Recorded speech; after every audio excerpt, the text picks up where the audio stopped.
Right, folks, welcome to another light-hearted edition of Bluffers to Buffers. My name is Bob. And I'm Ben, and in this episode we're tackling our very first how-to video, which is, as indicated by the title on the screen there, how to install track and also how to solder on dropper wires. This isn't necessarily the only way to do it, but it's the way I've been doing it, Bob.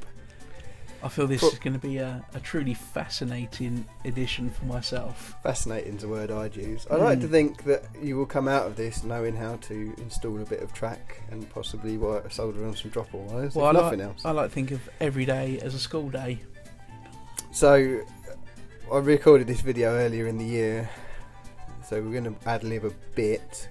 There's going to be a lot of pointing, and we've got to try and make our words match what the pointing is. Okay? Yeah, I've got that. Now, I know this first bit I'm going to be talking about. With DCC, Bob, you need lots of power all the time for reliability so that the locos move. On my first layout, I soldered dropper wires, as you can see there, to the sides of the tracks. This is to get that power from the bus that runs underneath the power bus up to the track. A bit unsightly though, isn't it? It looks horrible, yeah. And to be fair, I wasn't very good at soldering then either. So it literally looks like a big old blob of solder on the track with some melted sleeper to boot. So I gave out that idea, like a bad, whatever the expression is, thing. Like a thing that didn't work. So you can get these pre-soldered joiners, which have got a dropper wire on them, and you replace your standard track joiners with those.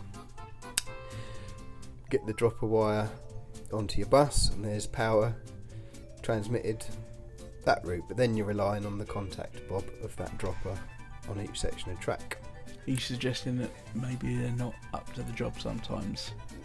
After a period of time, they're not that as reliable. So what I wanted to do is teach myself how to solder properly, and so we could put them underneath the track so you can't see those the wires going to the bit of track. Nice, lovely bit of pointing there. That is good pointing, isn't it? It's like Lord of the Dance for hands. It is. So we've installed some cork underlay there. People do that for two reasons, Bob. First of all, to reduce the noise transmitted by the old locos as they go around trains. Yeah. Secondly, when you're doing your ballasting, it gives you a bit more of a realistic shoulder to the ballast, which we'll cover in another video. Nice. Can you buy this cork pre? You can. Like that? That's from Turkey, I think. A company called Prosis. Right. A lot of people just buy a big roll of it and whack it down. It's horses for courses, isn't it? Whatever works for you. So that's where I'm going to have my track. We know this, and I've glued that down using some PVA. So the first job is to test for it fit section of track. Can I guess that you're going to pick that up? Look, knew that. We're popping it down, but mild peril. Mild peril is, look, the sleepers on the point work wants to be exactly where the sleepers of the track work is. They've done an overlap. Yep. Now there's two ways around this. You see at the top of the screen there, you can fetch out the first two sleepers, nice and easy, and then fit them in later, cut them to size. But it's not how I want to do this particular video. So what I'm going to do in a minute, and I know you can't wait. Can I guess? Go on. Can I have a guess? Go on. I think you're going to be let loose with a knife. Right. We've seen this before, your knife action. Yeah. And do a little chop away. Okay. That's a very good guess, Bob. Because that's exactly what I'm going to do. Fantastic. So we're lining up the tracks there. Look at that. That's kind of in line. But we know we're going to have to lose some sleeper up the top there. Whether it's off the points or the track being installed. I usually go for the track work being installed purely because it's easier to slot new sleepers in if you make a mistake, which I think the old expression goes to err is human, isn't it, what I say? Something like that. To error is human. Possibly. So there I am, top knife work, look, cutting away from... Watch your fingers. Yeah, they're alright, they're behind a metal rail. Really and truly that should be done on a cutting mat, not directly onto the old plywood base, but it wasn't. So it's not quite enough. Couple of bites at the cherry there, isn't it? Not quite enough. Also not very well composed. You know what they say, measure twice, cut 3 times. Is that what they say? Is that really what they say? In this case it does. It's literally. So once we finally get that trimmed down to spec, there we go. well, I think we're now Sweet. nearly about ready to get the joiners in. Sweet. And this is where it gets exciting, Bob. So you're hardwiring it. Yep. You're still going to use joiners as well anyway. Yeah, that is to keep the track aligned. Basically, you could glue both sections, but Standard joiners, or I suppose these are some funky special ones. no, are they? you've got a standard joiner which is going to go on the outside rail. Yeah. Peco Code 100 track, and on the inside rail it's an insulated joiner because it's electrofrog points. Which Oh yeah, the old electro frogs. So on the points, Bob, Yeah. you'll notice that these joiners slide in between the sleeper and the actual track itself. That's not going to happen on the bit of track that I've got my finger on now, Right. because you've got the track, whatever they're called, clips that Yeah. hold the sleeper to the track. Bit more modification. So we're going to get the knife out again in a minute. We're going to, certainly on that first sleeper, we're going to cut those chairs. That's the word I'm looking for. We're going to cut those out, literally, by getting the knife on its side,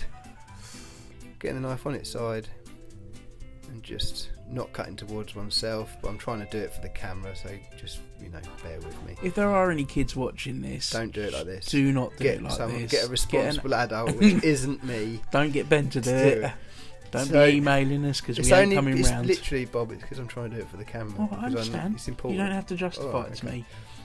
So, in doing this, Bob, we can now get those joiners between the track and the sleeper. Okie dokie.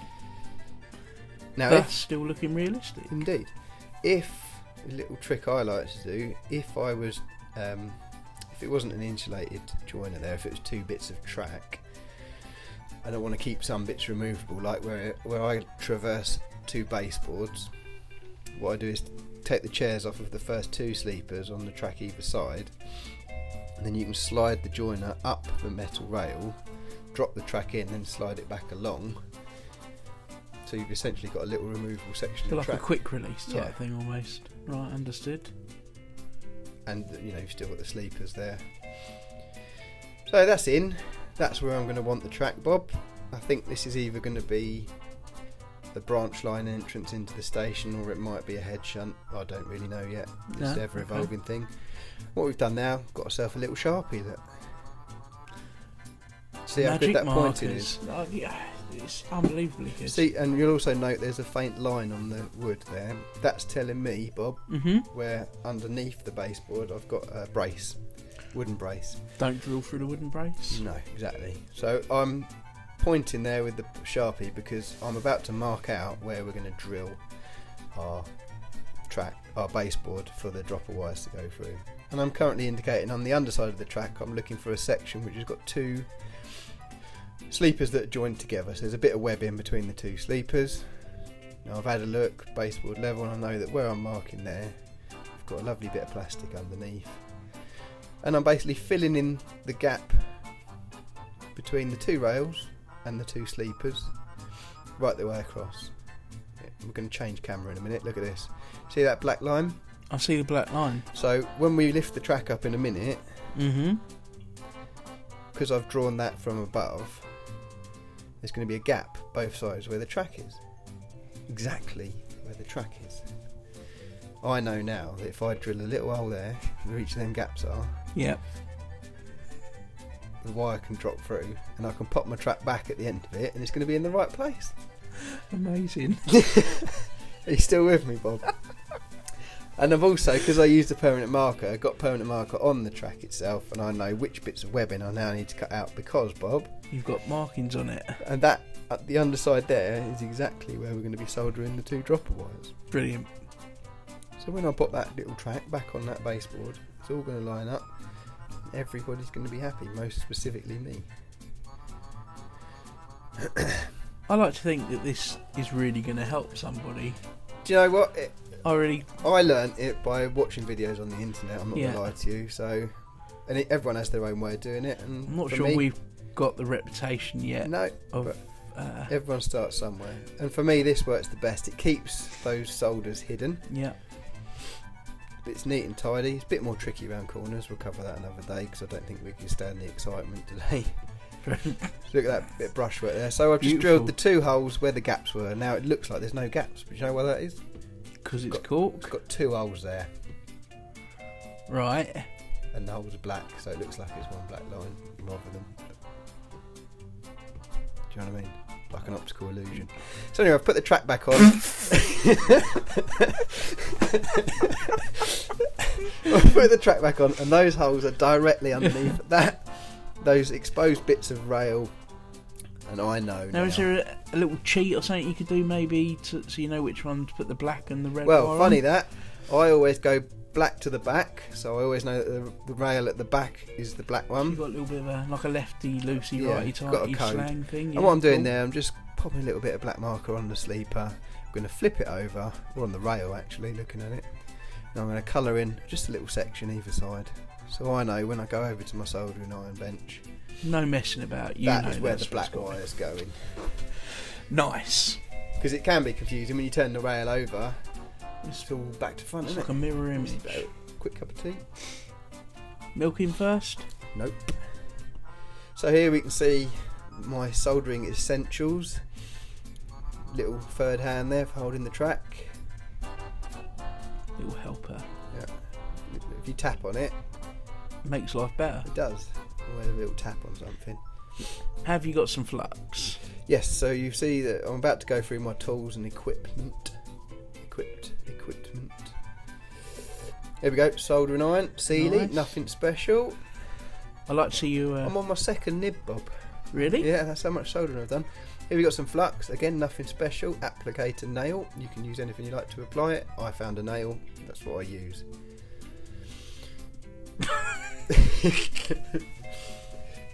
But one thing I have learned, is keeping your nib clean is paramount. And that thing there, I bought that on eBay. Yeah. 15 quid, something like that. Every time you use it, every time you solder something, just get the old soldering iron. You can use the old sponge, which I'm waving around off camera. No, the old copper wool works better. Yeah. Solder, nothing special. I tried doing it with the flux cord solder without flux itself, it just doesn't work. No. So there we go, I'm using my applicator nail. Otherwise known as a flux capacitor. Flux applicator. Close. It'd be more exciting if it was a flux capacitor. Yeah. So anyway, anything would be more exciting.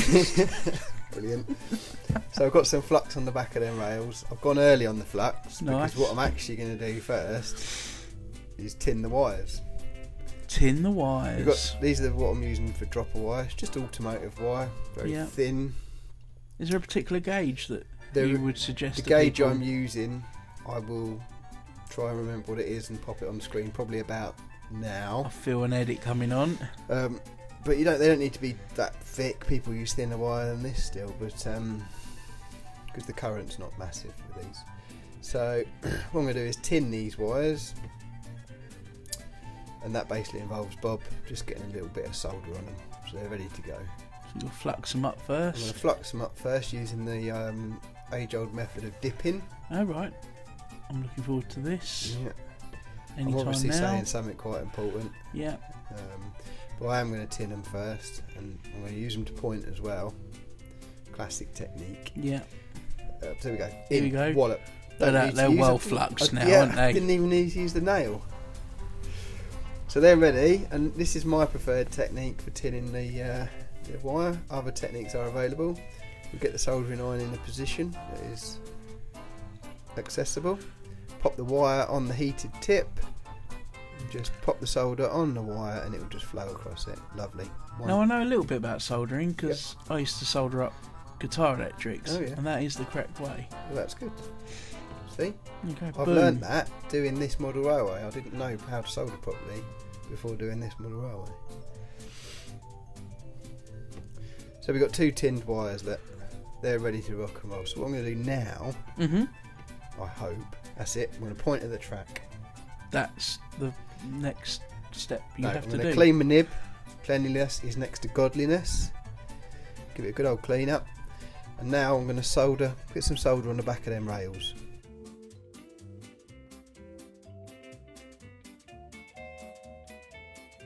Can't make up my mind. I'm putting it down and picking it up. I'm excited. This is where it happens. So anyway, doesn't take much to get it on there. These Peco Track does solder a lot better than Hornby Track. So there we go. Gosh, look at that lovely Done. bit of That's solder on there. all it takes. And again, Americans call it soldering. really? Yeah, I don't know why. So there we go. Track's got solder on it. My 2 dropper wires have got solder on them. More tea, So we're going to have a cup of tea. bigger. You That's a with me? big gulp, isn't Yeah, it? I know. I do like a cup of tea. Got a first on doing this, haven't you? It's hot work, mate. It's hot work. Still going. Yeah. Wow. There it is. we go. But you've hardly drunk anything, look. It's quite a big cup. Got really small hands. Yeah. So now we're going to get the wires on the track. Now, what's going where, Bob? Black on the black bit. Yep.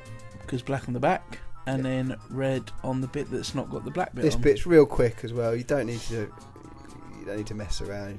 You literally dip the soldering iron onto that bit of track, pop the wire in, you're away. Wallop, have that lot. We got it pointing straight up after a little bit of manipulation. Well, you know. So that, when I go back to my old Australian, track's going to go where I want it to go. Now we've got an extreme close up. See, bit of solder on the track, see already? In with a soldering iron, I'm not sure. I'm going for it. Down. Bosh. In. Relatively fiddly, Done. isn't it? Relatively fiddly. That's why we got but- the third hand. That is why we got Yeah, the third. definitely. Also, you managed to do it without melting any of the concrete track. Yeah, it doesn't take. People make the mistake of holding the soldering iron too long. If it's taking too long, the surface ain't no good. Or it's dirty, or your soldering iron ain't hot enough. I was going to say that was going to be my little Bobby fact to make sure it's hot enough. Well, how do you make sure it's hot enough? Touch it. Pop it in your tea. If it fizzes, you know you're on a winner. Don't do that, children. No, don't do that, obviously. So there we go. Wires are going through tholes. Going to be slotting that track in up the end there. At this point, what I would probably do is run a loco up and down it, make sure it's got some power. Look at that. once we've Snug as wired a it bug in. in a rug. Look, bosh. Once we've connected it to the bus underneath, just check it works. After that, it's good for gluing down. Some people use track pins. Look at that, extreme close up, but it's in. Some people use track pins. I use them on off-scene parts just because they're quick. Get the track where you want it quickly. But with this, what I would have done is lifted the track back up. Good bit of PVA. Back down again with some weight on it. 24 hours, and that is a bit of track installed, ready to rock and roll. Bit more in depth than the old Christmas train set. Yeah.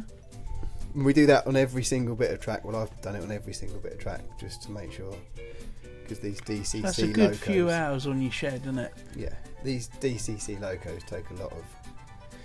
If we haven't got continuous power feed, especially with the sound ones, they just drop out and stop and all sorts. So But you have got some capacitors fitted, some some haven't of you? them have, yeah. I think that, Bob, is the basics covered. You're still awake. Debatable. I'm still awake. Right. So I think. No, I think that was informative and educational to people that may need some help doing this sort of thing. Well, I think so. Yeah. I think. Good job, Ben. Thanks, mate. Good job. So, Anyway, thanks look, to everyone for watching. yeah. Please hit subscribe. They will only get better, I hope.